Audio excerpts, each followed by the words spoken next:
You put money in after tax and it grows tax-free. So the money that you put into it and then the money that grew, it comes out tax-free. You have to make sure that you're thinking about the future, because once you turn 60, Uncle Sam is going to say, hey, where's my cut? So it's good for us today because we do get a tax deduction, but we still have to pay taxes on that money in the future. At the end of the day, we can't manage or invest something that we don't have.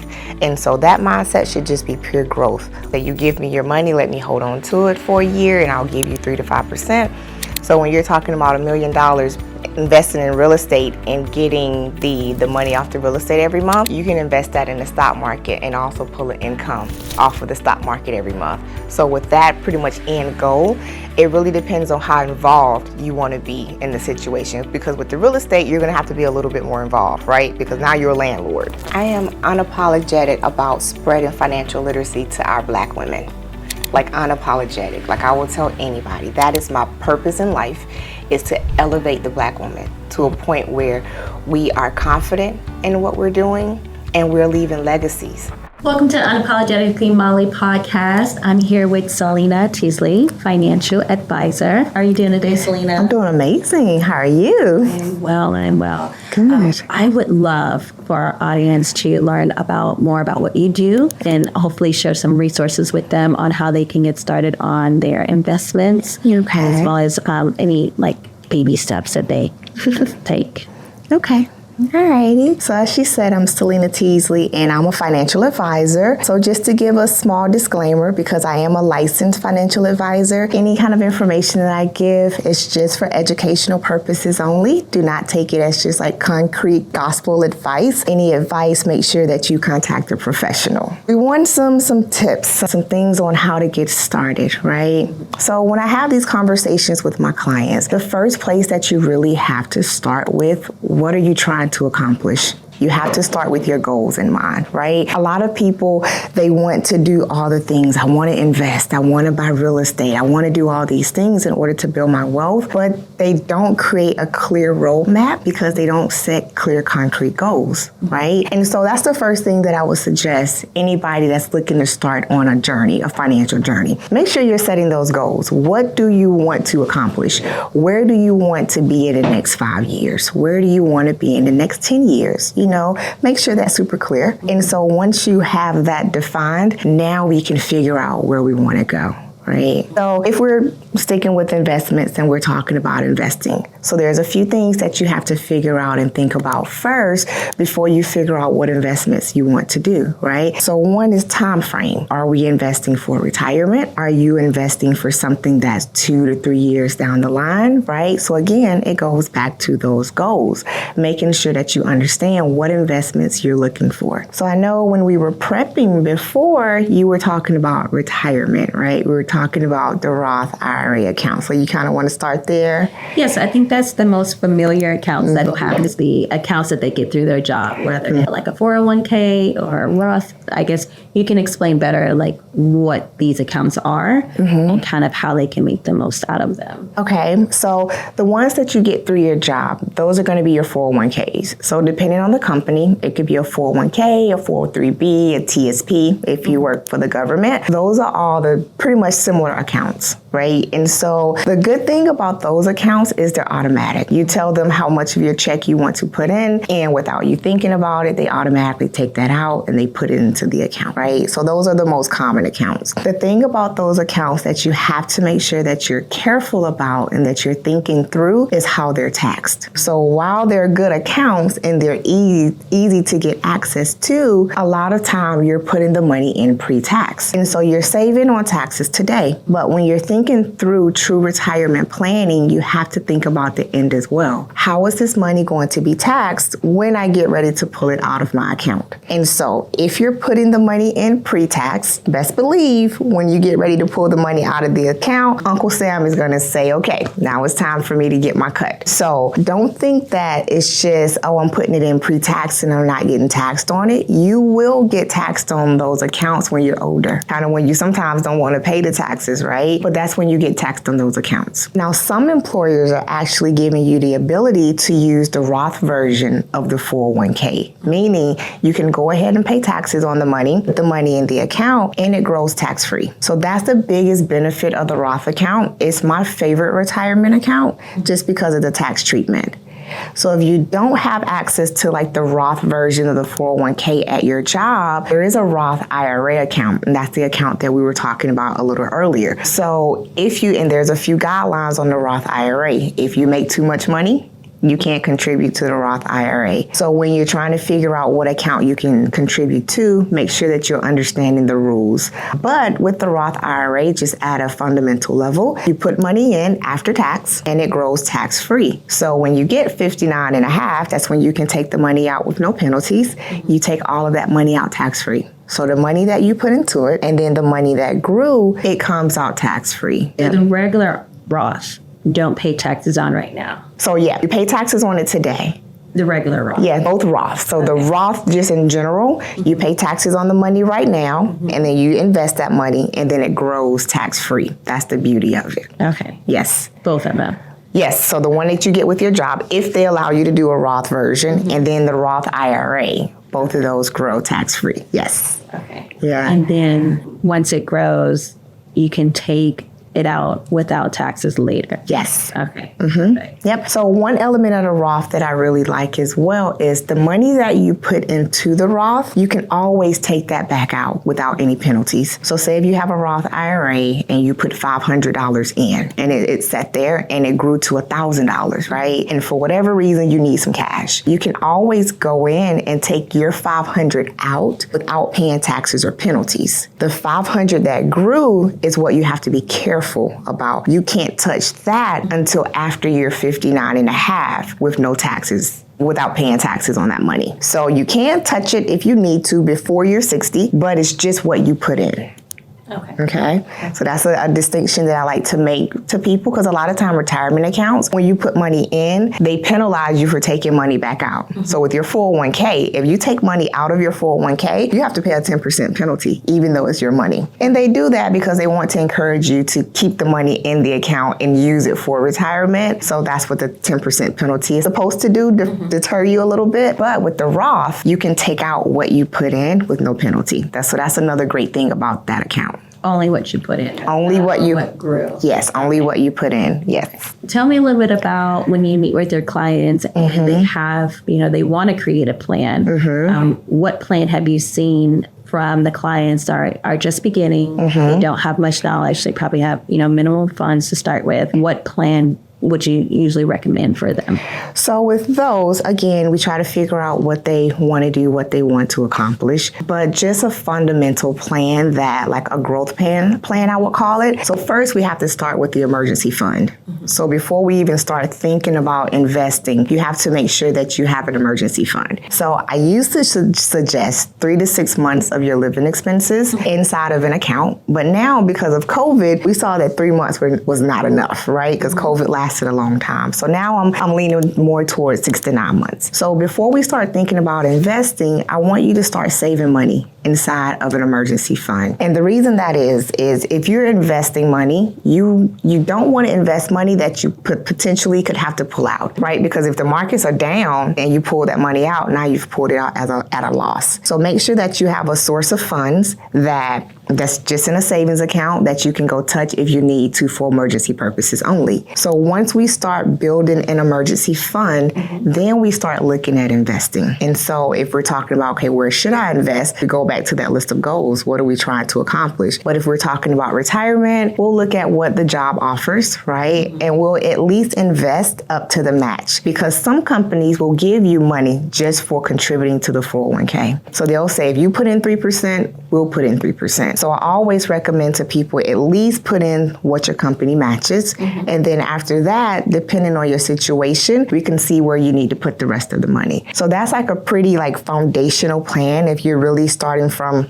just kind of ground zero. We first start funding an emergency fund. And then once we get that going, then we can kind of start investing, just depending on what you have access to and what you're trying to accomplish. Those are the traditional investments that people usually get through their jobs. What about for the entrepreneur? entrepreneurs who don't have those? Like, Yes. where would they go to set up such plans? So for entrepreneurs, so if we're sticking in the retirement space, you can set up like a SEP IRA. So that's a retirement plan that you put money in pre-tax. And the good thing about the SEP IRA for entrepreneur, we're always looking for tax deductions, right? We want to write something off. So with the SEP IRA, the money that you put in, you can write it off on your taxes today. But it's the same situation. You have to make sure that you're thinking about the future, because once you turn 60, Uncle Sam is going to say, hey, where's my cut? So it's good for us today because we do get a tax deduction, but we still have to pay taxes on that money in the future. So you can do a SEP IRA for entrepreneur. They have solo 401ks that you can use for entrepreneur, and then they have access to Roth IRAs as well. So they still have the retirement accounts where you can put money away pre-tax,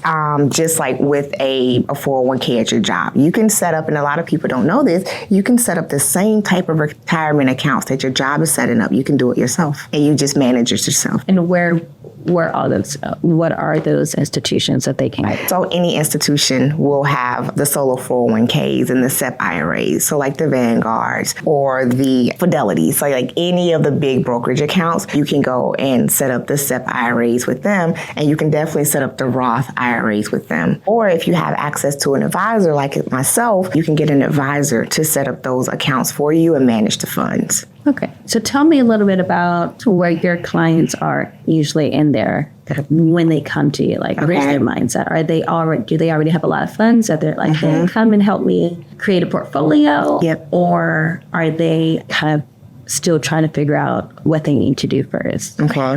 So my particular clients, they come to me, they have the money, but they don't know what they're doing with it. It's like, Selena, I make this money and I'm not sure what I'm supposed to be doing with it. So I like to look at it, when I talk to people, they're in one of three places, right? They don't have enough and they're trying to make ends meet. That's a totally different mindset. Or the middle phase is, I'm making enough money, but I'm just not handling it well. I know I'm not managing my funds well. And then the third stage is where I move my clients to, is they make enough money, we're managing it correctly, and it's accomplishing all of their goals. And at each of those different stages, there's different mindsets with those stages. Because that first stage, I don't have enough, they're not thinking about saving or investing. They're thinking about, how do I get through the day, right? How do I pay my bills month to month? And so when I run across like that type of person, my advice to them is, we need to now try to figure out how to make more, because we have to have the money to be able to invest and save. And so their mindset needs to be really full on growth. What can I do in order to make more money? And so that's kind of really the advice for that first set. It's like, it's not really anything me as a financial advisor can do for you because you don't have the funds to manage, but I do encourage them, what can you do to make more money, right? Can you pick up a new skill? Can you get a new job? Like, how can we bring more money in? That's really the mindset of the first one. The second one, I try to put them in a growth, stability, let's take this money and actually do something with it. And so those type people, it's like they have money, but they're spending it just as fast as they're getting it, right? Their net worth is a lot of times negative, meaning they owe more than they own, right? And so to work with that type of client, we put a plan in place in order to now start diverting your funds to places that is actually going to grow your money, right? So we're investing it in places, investing it in the stock market. We're putting more inside of retirement accounts. We're doing some real estate type deals, right? In order to get them to the place where... Tell me a little bit about your client's mindset when they come to you, as far as if they're living paycheck to paycheck, or if they just...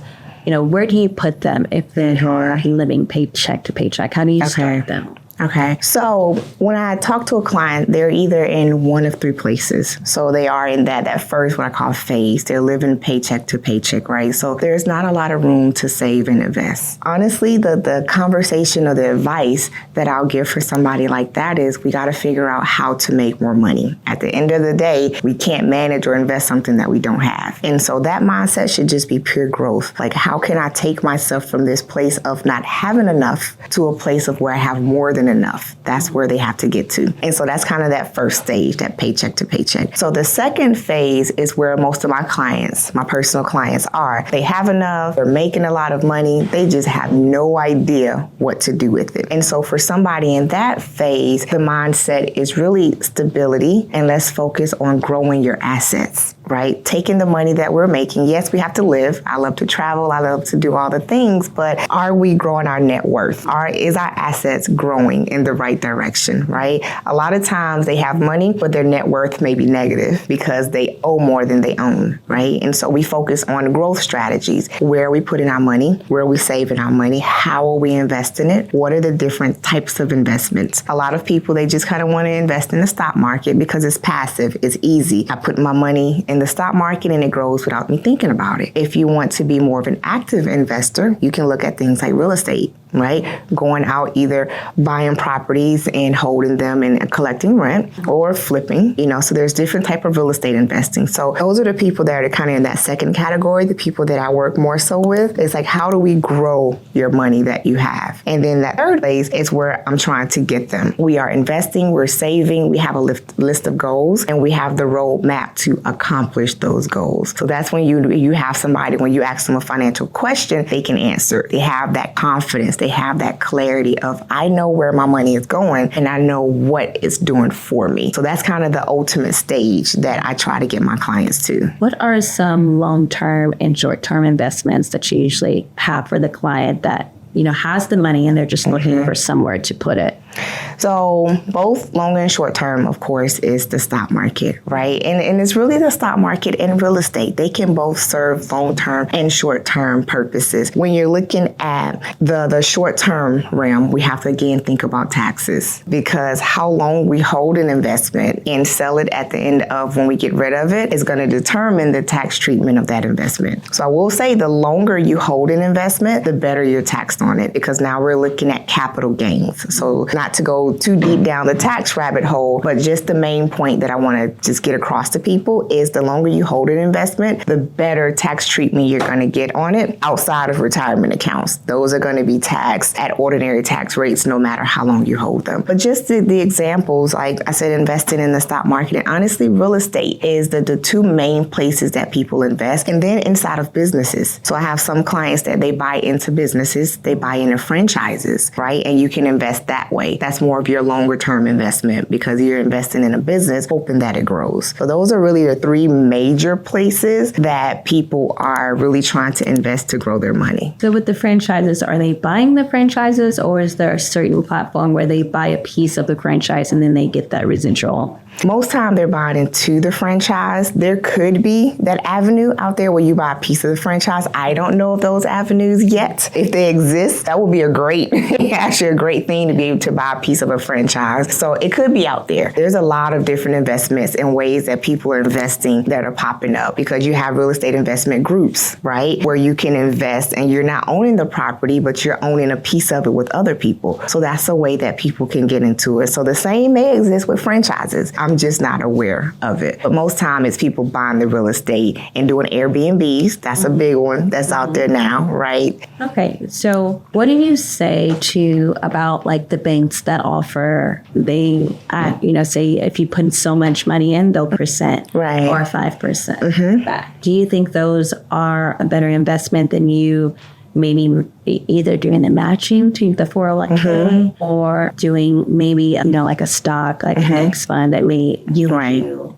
a little bit more? Because what you hear is the banks are saying, I'll give you 3% if you let us hold the money for the whole year. Yep. But there's people who are doing, day trading or stock investments, and they're making 2% a day. Right. They're compounding it. So, what are your thoughts on giving it to an institution versus sitting down and figuring it out yourself? So it depends on your comfort level, one. So those day traders, they are very competent and they're very good at what they do, because day trading can be super risky. So just like you can get that 2% a day, you can lose 50% that day. So with the day trading, it just depends on the person. So if you're looking at whether you want to invest in like a CD or if you want to invest in the stock market, that really just boils down to when do you need the money. So if you need the money, I tell people, if you're going to need this money under 5 years, you don't want to put it in a risky investment like the stock market. And so that's where you look at places like a high yield savings account. So a CD is, like you said, the bank say, you give me your money, let me hold on to it for a year and I'll give you 3 to 5%. A high yield savings account is similar to a regular savings account, but in today's climate, because interest rates are so high, savings accounts also have these high interest rates as well. So you can get a regular high yield savings account that's giving you 4% with no restrictions on it. So if you have a goal that you're trying to save up for, if you want to buy a house in the next 2 to 3 years, something like that, I will put that in a high yield savings account simply because you can't afford to lose it. So when you're trying to figure out where I'm investing my money, the first question you ask yourself is, can I afford to lose this money? If the stock market goes down 20%, is it going to throw off my goal? If the answer is yes, do not put it in the stock market. But if you're saying this money is for retirement, and if it goes down 20% tomorrow, I don't care because I'm not touching this money for 20 years, definitely put it in the stock market in an index fund, as you alluded to. So it really depends on when you need the money, on which account you put the money in. CDs, they can be good depending on the rates that they're giving, but just right now, I personally would use a high yield savings account because you don't have that year restriction. If you put the money in, you can take the money back out. And like I said, there's some accounts out there right now that are giving over 4% just to hold your money in a savings account. I guess I'm trying to understand the idea behind the banks because, for instance, there is a CD out there at 5% for 6 months. Mm-hmm. So if you have, let's say you weren't a day trader, let's say you're just trading, right? And you're earning, the bank is saying for 6 months we'll give you 5%. Mm-hmm. But if you day trade, even if you do it once a week, let's say, and you're using a conservative model, right? Are we, I guess, as people, are we just lacking the discipline to gain what the bank is saying they will give us in 6 months, right? Because if the bank is giving us 5% on a 6-month CD, right, they're probably gaining well over 5% within a week. Day traders and these whales that control the market. Right. So I'm just trying to see, what are we missing? That the knowledge to day trade. Day trading is a skill. And if you possess that skill, then yes, you can make that type of money. The only thing we're missing is the knowledge and the ability to do that. So if you don't know how to day trade and you don't know how to not lose all of your money in the market, then the safest place for you is to use something like a CD or a high yield savings account where you're getting guaranteed money. Because even though with the day trading you can get more money, it's higher risk. And so if you don't know what you're doing, it's a higher risk for you losing your entire investment. Whereas the bank is going to say, we know you don't know what you're doing, so we'll give you the 5% and we'll do it on your behalf and give you a cut of it guaranteed. So it's really just the knowledge of being able to day trade. That's it. I think about how people go to their work 9 to 5 and they spend this time focused on what they're doing. Yes. Where if they did learn a skill to rather day trade or invest in something else like real estate, the 9 to 5 wouldn't even surpass what you could be making if you learned the skill. Right.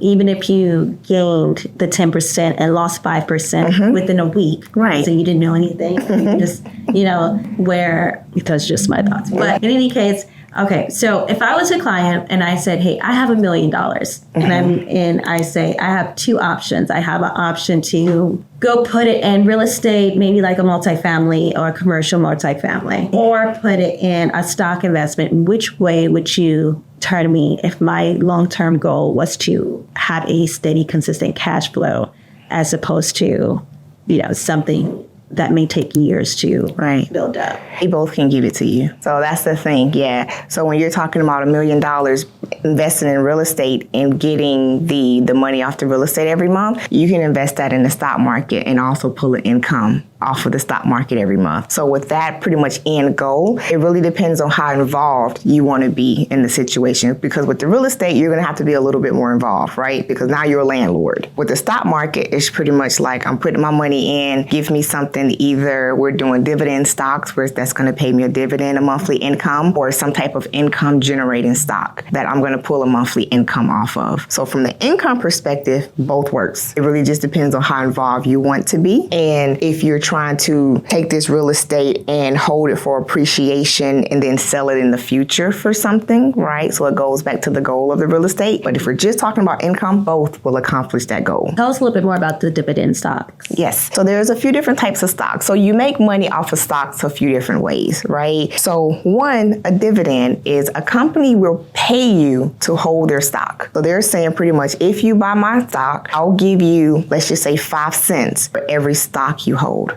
right? And so they pay the money at certain times during the year. And so they take the amount of stock that you own, they multiply it by whatever they're giving, and they'll send you a dividend check. So that's dividends. So that's one way you make money off of stock. The other way you make money off of stock is the appreciation. You buy a stock for $5 and you hold it and it grows to 20 and then you sell it. You make money off of that gain. So those are the two main ways to make money off of the stock market, either the dividends that it's paying you or the appreciation that you're going to get. What's the taxes on that? So it depends on how long you hold it before you sell it. So if you hold it for a year and a day, it's capital gains tax. That tax bracket is a smaller tax bracket than ordinary income tax, which we're taxed on our paychecks. So if you hold it for less than a year, that's short-term capital gains, and that's just ordinary income tax. So remember when I was saying earlier, if you're looking for different tax advantages, you have to hold your investments for at least a year in order to get taxed a little bit lower. It's like they're rewarding you for investing it and holding it. For at least a year. For at least a year. What are you passionate about when you're helping your clients go to the next level in their investments? Like, what makes you want to help them to move forward? Okay, so that goes back to like why I got into the industry. And so I got into the industry because I was in corporate for 14 years and I started looking for a financial advisor because I'm like, I'm spending a lot of money and I don't think I'm doing what I'm supposed to do. And I couldn't find anybody that looked like me. And so I felt like if I couldn't find an expert, I would become the expert. And so what I'm passionate about is really helping women to be able to find somebody that they're comfortable talking to. One, 'cause that was my big issue, but then teaching me how to invest my money, right? Not just telling me what to do, but making sure that I'm getting the financial literacy that I need to be able to make better decisions. And so for my clients, the three things that I want to make sure that we're doing is one, protecting what they're building, because we know life is unexpected. So making sure that we have the proper risk management strategies in place to make sure that we're protecting what we're building. Once we have it properly protected, through growing your wealth, making sure that you have the right strategies to grow your wealth while you're paying less in taxes. I love that you were so tax focused because so am I. Because I know we have to pay taxes, but my mindset is let's not leave Uncle Sam a tip, right? Let's pay what we have to pay and that's it. Let's not leave him a tip. Let's not leave that.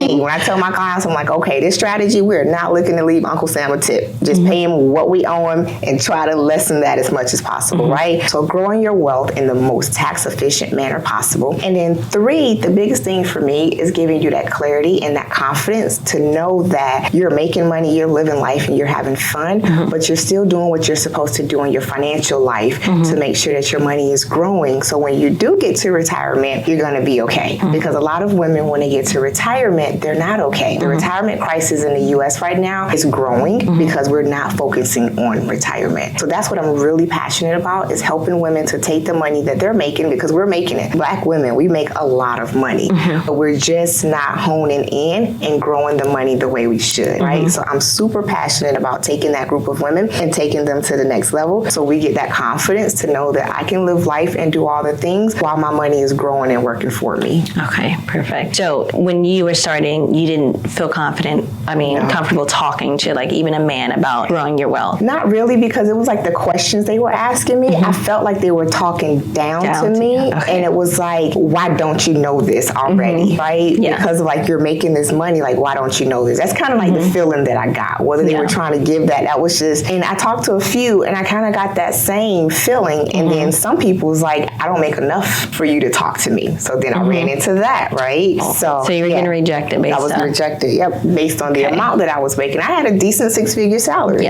but I didn't have the assets. Yeah. So that was another issue I was running running into. I didn't have the assets for them to manage. So it was like, you can't afford my advice. Yeah. Tell me about a case with a client that you helped them grow their portfolio and now where they started to where they are today. Okay. So tell me, what did that look like for their portfolio? Did it grow 20%? Did it go 25%? How long did it take them to get there? So they're still in the growth phase just because they're kind of young. But the biggest transformation for them is the structure that we put in place. So before they came to me, they only had a savings account and their 401k at work, and that was it, right? They only had a little bit of money in their savings account, and they were only putting 2% in their 401k. And so from the work that we did together, we increased their savings.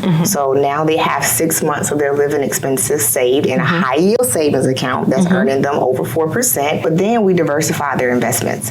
So we put a little bit more into their 401k because their company matched 6%. So it was like, why not get the free 6%, right? But then we put them in other investments. So she ended up opening up a Roth IRA. We ended up getting her some cash value life insurance because I wanted the portfolio to be balanced. And then she ended up opening a brokerage account. And so now she has accounts that have different tax treatments. So she's going to be taxed on that 401k, but now she has a Roth that's tax-free. She has cash value life insurance that's now tax-free. And she has the brokerage account that's going to be taxed at capital gain. So when she gets to retirement, she has all types of options now on where she pulls her money from and how much she gives Uncle Sam every year.